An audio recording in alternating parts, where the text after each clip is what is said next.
जय हिंद दोस्तों, आपका स्वागत है आपका अपना YouTube चैनल मैथ की दुनिया में। दोस्त, हम लोग इस प्लेटफॉर्म पे मैथ देखा करते थे। अब क्या है कि मैथ के साथ साथ आपको साइंस भी देखना होगा इस पे, और आप मैथ के साथ साथ साइंस में भी तहलका मचाएंगे इस बार के एग्ज़ाम में। तो चलिए, पहला चैप्टर जो है दोस्त वो फिजिक्स का चैप्टर है, प्रकाश का परावर्तन, रिफ्लेक्शन ऑफ लाइट। हमको इसमें बेहतर करना है दोस्त। तो कैसे करेंगे, चलिए आगे हम देखते हैं। पहला बात है ये प्रकाश।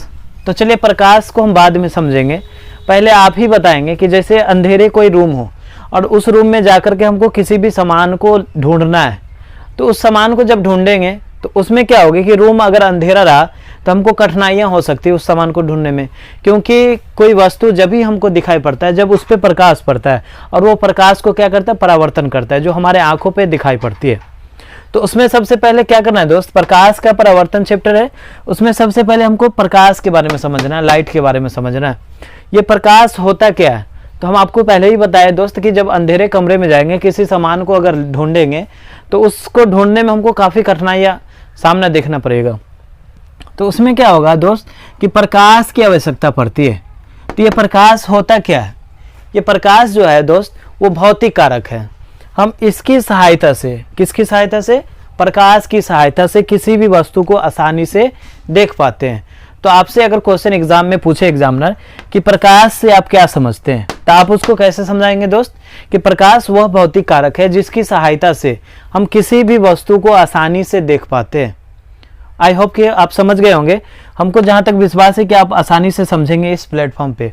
प्रकाश के बारे में हम क्या बताएं दोस्त कि प्रकाश वह भौतिक कारक है जो हमें क्या करती है, किसी भी वस्तु को देखने में सहायता करती है, आसानी करती है। तो उसमें हम देख लें कि प्रकाश को हम क्या करेंगे, आसान से डिफिनेशन में आंसर देंगे कि प्रकाश वह भौतिक कारक है जिसकी सहायता से हम किसी भी वस्तु को आसानी के साथ देख पाते हैं। चलिए, पहला स्टेप खत्म हो गया दोस्त। अब देखेंगे हम किरण पुंज। ये किरण पुंज होता क्या है, तो प्रकाश का एक स्रोत हम सूरज को मानते हैं। प्रकाश का स्रोत अपना लालटेन हो गया। प्रकाश का स्रोत जो हो गया दोस्त वो विद्युत बल्ब हो गया, जिससे प्रकाश निकला करती है, वो हमारे प्रकाश का स्रोत हो जाएगा। तो उसमें आ गया दूसरा स्टेप किरण पुंज। तो किरण पुंज के बारे में कैसे समझेंगे दोस्त, इसमें क्या होता है कि सूरज से आने वाली जो रोशनी होती है, सूरज से आने वाली जो किरण होती है वो 7 रंगों का मिश्रण होती है, और वो 7 रंगों का जो मिश्रण होती है हमेशा एक सीधी रेखा में गमन करती है। तो ये जो रंगों का जो मिश्रण होता है जो एक समूह में गुजरती रहती है उसको हम बोलते हैं किरण पुंज। क्या बोलते हैं दोस्त, किरण पुंज। तो आप इसको कैसे आंसर देंगे, प्रकाश, श्वेत प्रकाश से आने वाली किरणें एक समूह में प्रवाहित होती है, गति करती है, उसी को हम किरण पुंज कहते हैं। तो दोस्त, किरण पुंज जो होता है वो 3 प्रकार का होता है, जिसमें से किसी एक के बारे में एग्जामिनर आपसे एग्जाम में पूछ लिया करता है। तो देखते हैं किरण पुंज के बारे में समझे कि प्रकाश जो है हमेशा एक समूह में गति करती है, इसलिए उसको हम किरण पुंज कहते हैं। और किरण पुंज कितने प्रकार के होते हैं, 3 प्रकार के। उसमें पहला प्रकार है दोस्त अपसारी किरण पुंज। पहला स्टेप क्या है दोस्त, अपसारी किरण पुंज। तो अपसारी किरण पुंज को कैसे समझेंगे, इसका डिफिनेशन होता है अपसारी किरण पुंज का कि इस प्रकार के किरण पुंज में प्रकाश एक बिंदु से सभी दिशाओं में फैलती चली जाती है। तो चलिए उसको फिगर के माध्यम से समझते हैं।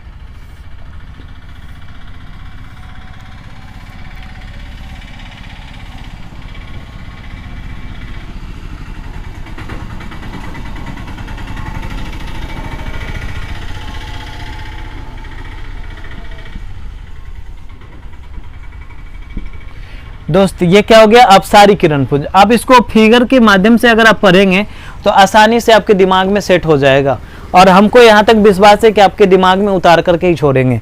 अपसारी किरण पुंज में क्या होता है दोस्त, देखिए एक बिंदु, ये प्रकाश का किसी स्रोत के बारे में ये बता रहा है कि एक बिंदु से प्रकाश निकलेगी और ये चारों दिशा में फैलती चली जाएगी। देख रहे हैं दोस्त, ये तीर के माध्यम से बता रहा है कि यहाँ से प्रकाश निकली और ये चारों दिशा में फैलती हुई चली जाती है। तो आप इसको कैसे समझाएंगे कि प्रकाश के किसी बिंदु स्रोत से, मतलब क्या यहाँ पे बिंदु स्रोत बता रहा है, तो हम यहाँ पर बताएंगे कि अपसारी किरण पुंज उस किरण पुंज को कहते हैं जिसमें प्रकाश की किरण एक बिंदु से सभी दिशाओं में फैलती चली जाती है, एक बिंदु से सभी दिशाओं में फैलती चली जाती है। तो इस प्रकार के किरण पुंज को क्या बोलेंगे दोस्त, अपसारी किरण पुंज। ये पहला हो गया। अब देखिए दूसरा यहाँ पर क्या होगा, अभिसारी किरण पुंज। दूसरा किरण पुंज क्या होगा दोस्त, अभिसारी किरण पुंज। तो इसका डिफिनेशन कैसे देंगे, इस प्रकार के किरण पुंज में प्रकाश की किरण सभी दिशाओं से आकर एक बिंदु पर मिलती है। तो चलिए उसको फिगर के माध्यम से समझते हैं दोस्त।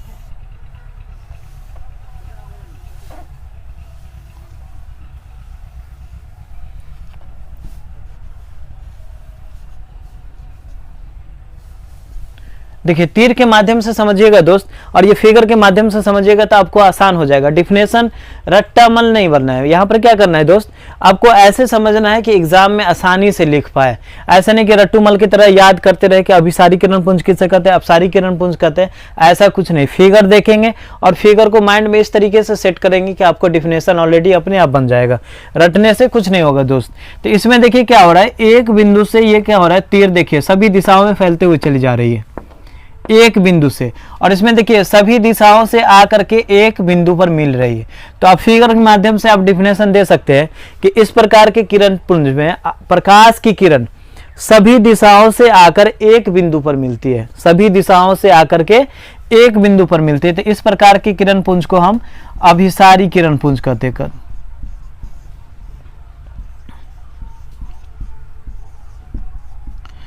अभिसारी किरण पुंज बोलते हैं। क्या बोलते हैं दोस्त, अभिसारी किरण पुंज। अब क्या है, तीसरा देखना हमको। तो तीसरा क्या होगा दोस्त, वो समांतर किरण पुंज होगा। क्या होगा, समांतर किरण पुंज। तो देखिए इसको फिगर से हम ऐसे दर्शाएंगे।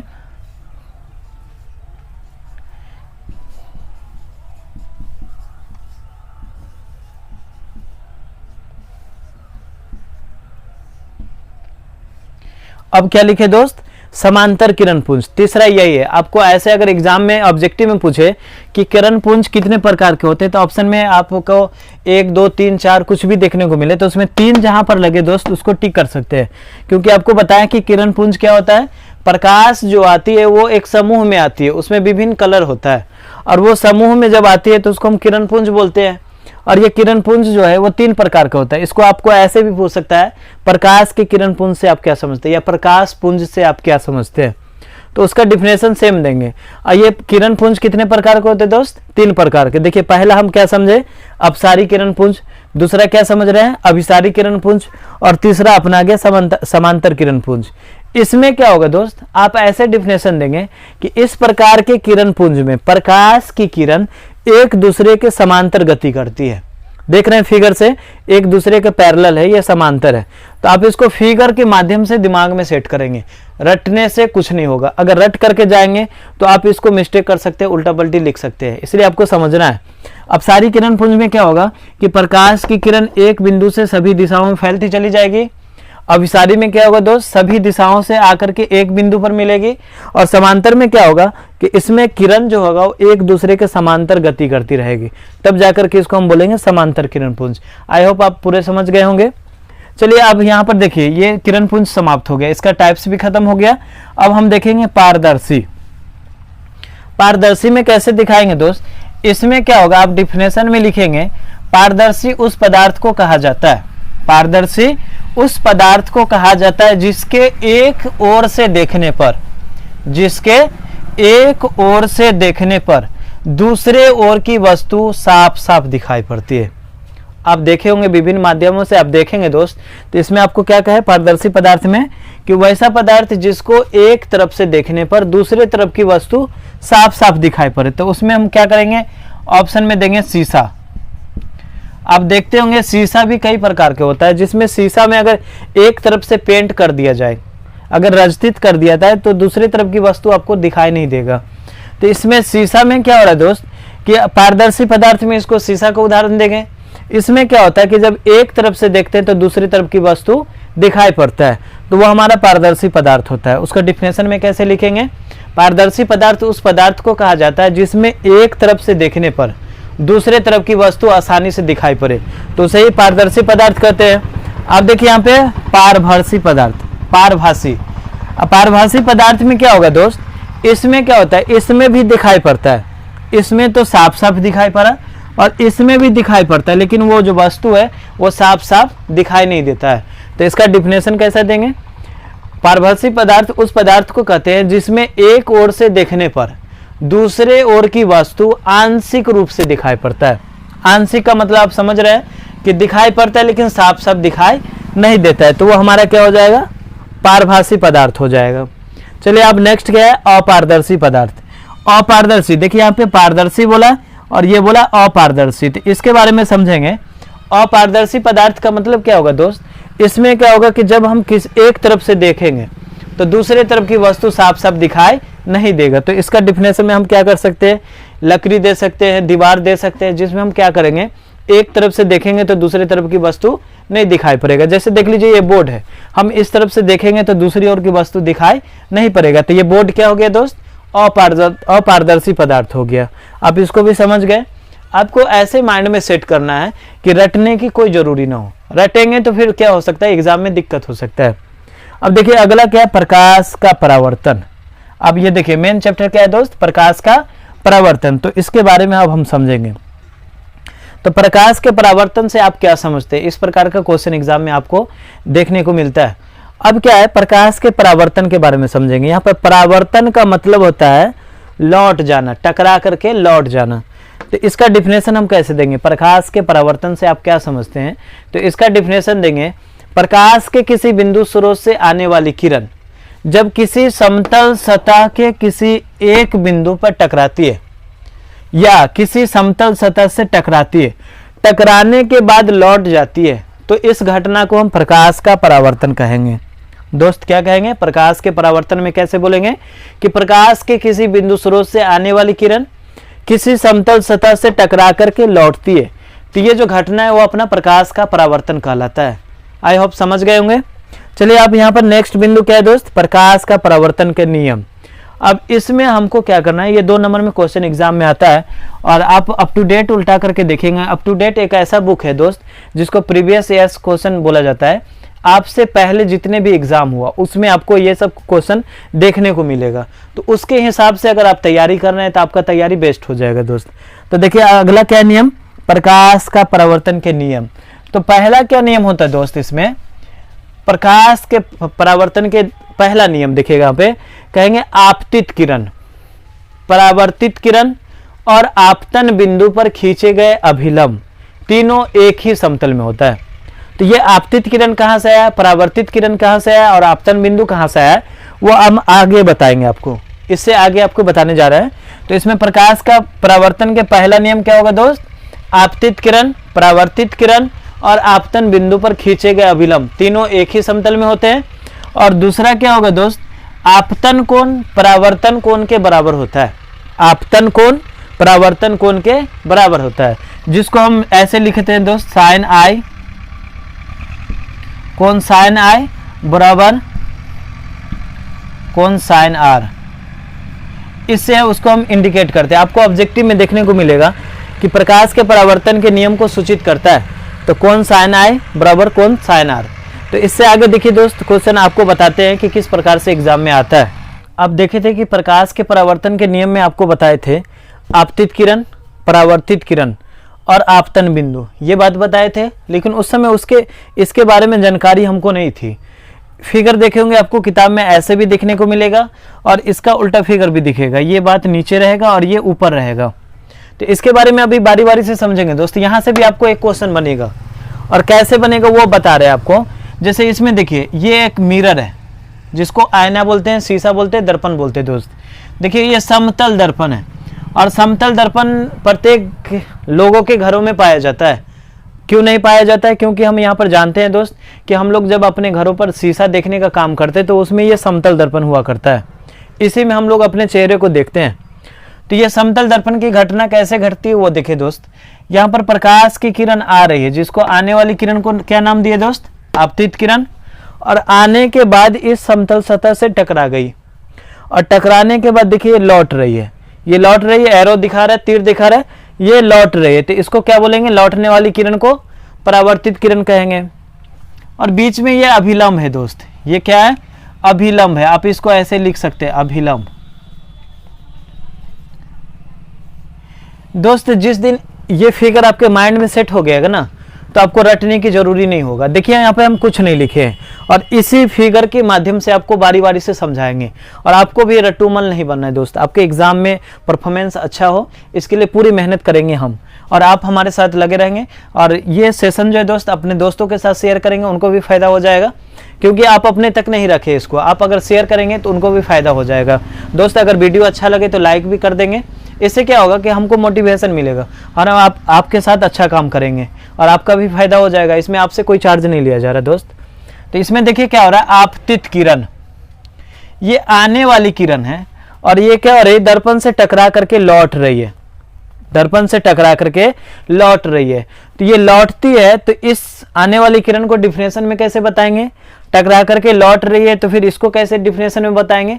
चलिए आगे देखते हैं दोस्त। आप देखेंगे कि गांव घर में आपको देखने को मिलेगा छोटे छोटे बच्चे आपके साथ बदमाशी करेंगे या एजेड व्यक्ति होगा उसके साथ बदमाशी करता है।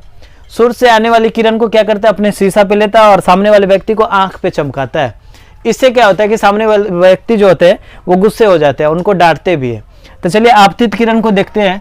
आपतित किरण के बारे में डिफिनेशन कैसे देंगे, तो इसके बारे में डिफिनेशन देंगे कि प्रकाश के किसी बिंदु स्रोत से आने वाली किरण, मतलब प्रकाश के किसी बिंदु स्रोत से आने वाली किरण को हम आपतित किरण कहते हैं। प्रकाश के किसी बिंदु स्रोत से आने वाली किरण को क्या कहेंगे दोस्त, आपतित किरण कहेंगे। आप पहला स्टेप समझिए कि यहाँ पे खत्म हो गया, आपतित किरण जो है दोस्त वो समाप्त हो गया। आप इसको कैसे डिफिनेशन देंगे दोस्त, फिगर में देखना है और फिगर को देखने के बाद आपको आंसर देना है।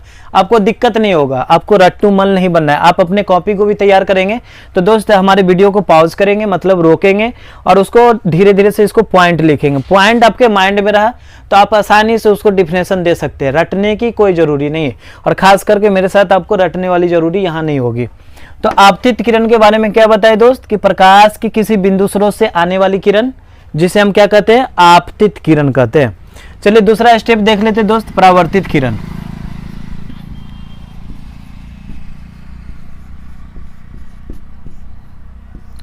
दूसरा स्टेप क्या हो गया दोस्त, परावर्तित किरण। तो आप फिगर देखिए दोस्त, यहाँ पे प्रकाश के किसी बिंदु से आने वाली किरण किसी समतल सतह से टकराई और टकरा करके लौट रही है। ये टकरा करके क्या हो रही है दोस्त, लौट रही है। तो आपको क्या बताएं कि छोटे बच्चे आपके देखेंगे कि आपके गांव में भी देखने को मिलेगा कि छोटे बच्चे छोटे छोटे शीशे ले लेते हैं, अपने हाथ में ले लेते हैं और वो प्रकाश जिधर से आती हुई उधर से शीशा रखते हैं और किसी तीसरे व्यक्ति या दूसरे व्यक्ति पर उसको चमकाते हैं, आंख पे चमकाते हैं। तो सामने वाले व्यक्ति गुस्से में बोलता भी है, उसको मारने के लिए दौड़ता भी है। आप ऐसा घटना देखे होंगे। तो उसको आप अपने यहाँ इस क्लास से जोड़ेंगे कि आखिर वो प्रकाश की किरण शीशा पे आया और शीशा से टकरा करके उसके आंखों तक कैसे जा रहा है, उसी को समझना है। अगर वो आपके माइंड में सेट हो गए तो समझिए आप लोग को ये समझने में कोई दिक्कत नहीं होगा। प्रकाश का परावर्तन, खास करके प्रकाश का परावर्तन। तो इसमें क्या हो रहा है, अब यहाँ देखिए परावर्तित किरण को कैसे डिफिनेशन देंगे, प्रकाश के किसी बिंदु स्रोत से आने वाली किरण समतल सतह से टकरा करके लौट जाती है। तो वो लौटने वाली जो किरण होती है वो क्या कहलाती है, परावर्तित किरण कहलाती है। आई होप आप समझ गए होंगे दोस्त। चलिए अब हम आपतन कोण के बारे में देखते हैं। तीसरा स्टेप क्या है दोस्त, आपतन कोण। आपतन कोण, अब इसको फिगर के माध्यम से समझा रहे दोस्त। यहां देखेंगे आप, यहां पर देखिए ये किरण आ रही है और आने के बाद समतल सतह पे टकराई है और ये किरण जा रही है। उसके बीच में देखिए ये डॉट डॉट लाइन करके एक अभिलंब खींचा गया, जिसको एन से सूचित करें दोस्त। यहां पर देखिए ये अभिलंब बन रहा है और ये आपतित किरण बन रहा है। तो कोण कहां बन रहा है, इस दोनों के बीच में बन रहा है। तो डिफिनेशन आप कैसे देखिए, यहाँ पर फिगर जब आपके माइंड में सेट हो गया दोस्त तो आप आसानी से उसका डिफिनेशन दे सकते हैं। रटने की कोई जरूरी नहीं है, बार बार आपको बोल रहे दोस्त, रटने की कोई जरूरी नहीं है। तो देखिए यहाँ पर क्या हो रहा है, ये आने वाली किरण है और ये अभिलंब है। तो आने वाली किरण और अभिलंब के जो बीच में कोण बनेगा उसी को हम क्या बोलेंगे दोस्त, आपतन कोण। तो आपतन कोण को डिफिनेशन कैसे दे, तो लिखेंगे यहाँ पर प्रकाश के किसी बिंदु स्रोत से आने वाली किरण और अभिलंब और समतल सतह पे बने हुए जो अभिलंब है उसके बीच बने कोण को आपतन कोण कहते हैं। कैसे बोलेंगे दोस्त, आपतित किरण और समतल सतह पर या आपतन बिंदु पर खींचे गए अभिलंब के बीच बने कोण को आपतन कोण कहते हैं। डिफिनेशन आपको याद नहीं करना है, डिफिनेशन आपको याद नहीं करना, सिर्फ फिगर को आपको माइंड में सेट करना है। फिगर कैसे सेट करेंगे? आने वाली किरण जिसको हम क्या बोलेंगे? आपतित किरण। आपतित किरण और आपतन बिंदु पर खींचे गए अभिलंब के बीच बने कोण को आपतन कोण कहते हैं दोस्त। और आपतन कोण को क्या चीज से इंडिकेट करते हैं? साइन आई से इंडिकेट करते हैं। साइन आई से इंडिकेट करते हैं दोस्त। इसको ऐसे माइंड में रख लेंगे। अब देखिए चौथा स्टेप क्या बन रहा है अपना? परावर्तन कोण।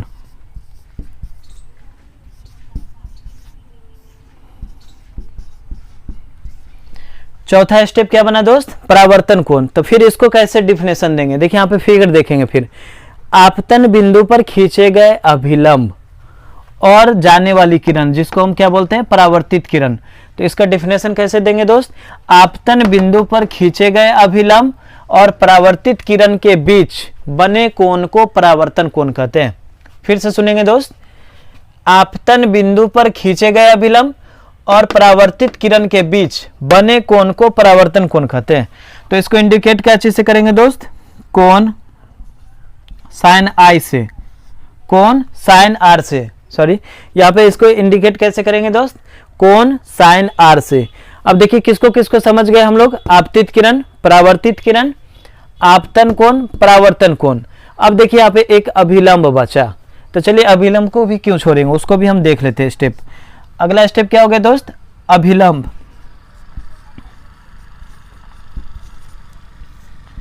अभिलंब, तो अभिलंब का डिफिनेशन नहीं पूछता है एग्जाम में, लेकिन हमको समझना है। डिफिनेशन नहीं पूछता, उससे अपना कोई मतलब नहीं है। ये पूछता है या नहीं पूछता है उससे मतलब नहीं है, हमको कॉन्फिडेंस क्लियर करना है। तो देखिए अभिलंब के बारे में कैसे डिफिनेशन देंगे यहाँ पे? समतल सतह के आपतन बिंदु पर, समतल सतह के आपतन बिंदु पर खींचे गए लंब को ही अभिलंब बोलते हैं। यहाँ पर देखिए आपतन बिंदु यहाँ पे O है और आपतन बिंदु पर ये जो खींचे गए लंब है उसी को क्या बोलते हैं दोस्त?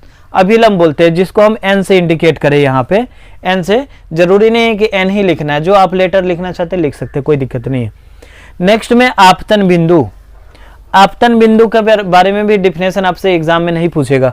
पूछेगा क्या दोस्त? आपतित किरण किसे कहते हैं, परावर्तित किरण किसे कहते हैं, आपतन कोण किसे कहते हैं, परावर्तन कोण किसे कहते हैं, या तो बोलेगा प्रकाश के परावर्तन के नियम को लिखे, ये पूछ सकता है। आपको ये बिंदु नहीं पूछेगा, अभिलंब के बारे में नहीं पूछेगा। तो चलिए आपतन बिंदु के बारे में समझ ले। आपतन बोल रहा है तो इसमें क्या बताएंगे? प्रकाश की किरण समतल सतह के जिस बिंदु पर पड़ती है, प्रकाश की किरण समतल सतह के जिस बिंदु पर पड़ती है उसी को हम क्या बोलेंगे दोस्त? आपतन बिंदु बोलेंगे। तो चलिए ये भी एंडिंग हो गया। अब हमको अगला स्टेप क्या देखना है दोस्त? ये मोस्ट इंपोर्टेंट क्वेश्चन होगा आपके एग्जाम के लिए, और इसको समझना कैसे है चलिए आपको अभी फिल्म दिखाते हैं, जिसको हम ऐसे बोलेंगे प्रतिबिंब।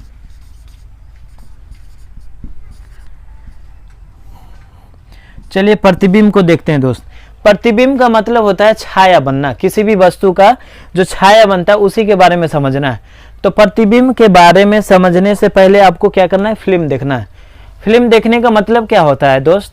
कि आप कभी हॉल में गए होंगे, हॉल में कभी गए होंगे तो उसमें आप जाएंगे तो देखेंगे कि सामने ये पर्दा होगा, ये बोर्ड है, समझ लीजिए पर्दा है, आप ये पीछे बैठे हुए हैं। इधर से जब आप इधर की ओर देखते हैं तो जो भी उसमें काम करने वाले व्यक्ति होता है वो आपकी तरफ देखता है। समझ लीजिए कि हम आपकी तरफ देख रहे हैं, तो उसमें क्या होगा? जब जहां पे आप बैठेंगे ना तो उसके पीछे देखेंगे कि उधर से लाइट आ रही होगी। इसमें क्या हो रहा है दोस्त? कि जैसे ये पर्दा है आपके लिए और आप हॉल में बैठे हुए हैं, और जहां से आप पर्दा को देख रहे हैं तो आप अपने पीछे देखेंगे। जब पीछे देखेंगे तो पीछे से जो है ना प्रोजेक्ट किया जाएगा पर्दा पे, इस पे लाइट भेजा जा रहा है। तो इसमें लाइट जब भेजा जाएगा तो देखेंगे इसमें जो भी काम करने वाले व्यक्ति होते हैं फिल्म में, वो आपकी तरफ घूम करके कोई भी काम करते हैं, तब तो हम लोग फिल्म देखने जाते हैं। नहीं तो अगर वो उधर घूम करके देखेगा तो क्यों पिक्चर देखने जाएंगे? उसमें तो वास्तव में आदमी होता नहीं है। तो देखिए उसको समझते कैसे? प्रतिबिंब को, प्रतिबिंब का डिफिनेशन देना है तो उसमें आसानी से बोलेंगे प्रकाश के किसी बिंदु स्रोत से आने वाली किरण, प्रकाश के किसी बिंदु स्रोत से आने वाली किरण दर्पण से परावर्तन के बाद। अब ये दर्पण क्या है चलिए आगे हम पढ़ेंगे। जैसे यहाँ पर देखिए समतल दर्पण है, तो दर्पण के बारे में आगे पढ़ेंगे, लेकिन यहाँ पर समझ लीजिए डिफिनेशन प्रतिबिंब को कैसे डिफिनेशन देंगे। प्रकाश के किसी बिंदु स्रोत से आने वाली किरण दर्पण से परावर्तन के बाद, मतलब दर्पण से टकरा करके लौटने के बाद, पर यहां पर देखिए क्या बोला है, प्रकाश के किसी बिंदु स्रोत से आने वाली किरण दर्पण से परावर्तन के बाद मुख्य अक्ष के जिस बिंदु पर, अब ये मुख्य अक्ष के बारे में भी समझना है, आगे समझना है, मुख्य अक्ष के जिस बिंदु पर मिलती है, मतलब वास्तव में मिलती है या मिलती हुई प्रतीत होती है, तब उसे हम क्या कहेंगे दोस्त, प्रतिबिंब बोलेंगे। और ये प्रतिबिंब दो प्रकार के होते हैं दोस्त। आपसे अगर एग्जाम में ऑब्जेक्टिव में पूछे कि प्रकाश के प्रतिबिंब कितने प्रकार के होते हैं, तो दो प्रकार के देंगे। उसमें पहला प्रकार क्या है दोस्त, वास्तविक प्रतिबिंब।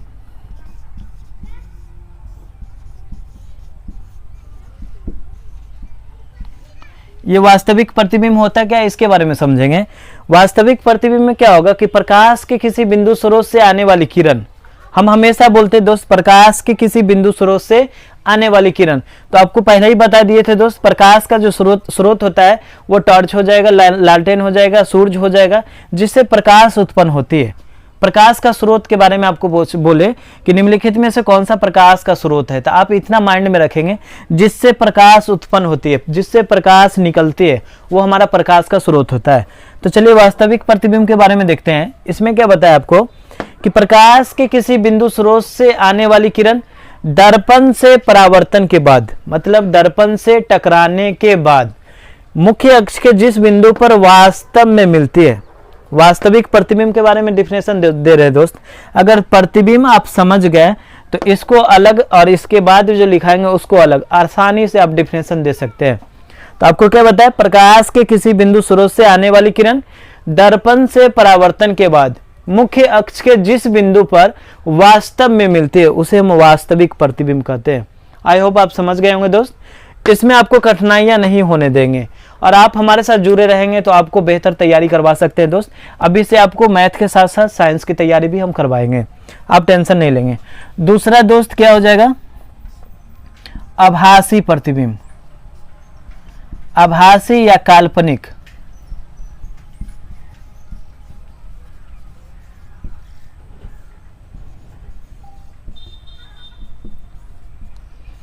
अगला डिफिनेशन क्या दे रहे दोस्त, आभासी या काल्पनिक प्रतिबिंब। इसका भी डिफिनेशन वही रहेगा, लेकिन देखिए थोड़ा सा चेंजिंग क्या हो रहा है। इसमें बोलेंगे प्रकाश की किसी बिंदु स्रोत से आने वाली किरण दर्पण से परावर्तन के बाद, इसमें भी देखिए टकराने के बाद ही का घटना हो रहा है। तो दर्पण से परावर्तन के बाद मुख्य अक्ष के जिस बिंदु पर मिलती हुई प्रतीत होती है, मतलब यहां बताए वास्तविक प्रतिबिंब में क्या बताए दोस्त, वास्तव में मिलती है, और आभासी प्रतिबिंब या काल्पनिक प्रतिबिंब में आपको क्या बता रहे हैं कि इसमें मिलती हुई प्रतीत होती है, तब उसे हम आभासी या काल्पनिक प्रतिबिंब कहते हैं। उसको ऐसे भी डिफिनेशन देंगे, सूर्य से समझ जाते हैं दोस्त। इसमें क्या हो रहा है, प्रकाश के किसी बिंदु स्रोत से आने वाली किरण दर्पण से परावर्तन के बाद मुख्य अक्ष के जिस बिंदु पर वास्तव में नहीं मिल करके मिलती हुई प्रतीत होती है, तो उसे आभासी या काल्पनिक प्रतिबिंब कहते हैं। अब इसके बारे में देखिए, इसका गुण क्या है दोस्त, वास्तविक प्रतिबिंब को पर्दे पर प्राप्त किया जा सकता है। ये पॉइंट बनेगा कि किस प्रतिबिंब को पर्दे पर प्राप्त किया जाता है। ये ऑब्जेक्टिव आया है एग्जाम में, आप देखेंगे अप टू डेट उल्टा करके क्वेश्चन बैंक देखेंगे दोस्त, वहां से आपको बहुत सारे फायदे हो सकता है। वास्तविक प्रतिबिंब को पर्दे पर प्राप्त किया जा सकता है, ये पहला पॉइंट है। क्यों किया जाता है, क्योंकि इसका जो प्रतिबिंब होता है वस्तु के अपेक्षा छोटा तथा उल्टा होता है, इसलिए इसको हम पर्दे पर प्राप्त करते हैं। और आभासी या काल्पनिक प्रतिबिंब को पर्दे पर प्राप्त नहीं कर सकते। तो क्यों नहीं कर सकते, क्योंकि इसमें जो बना प्रतिबिंब होता है वो वस्तु के अपेक्षा बड़ा होता है और सीधा होता है।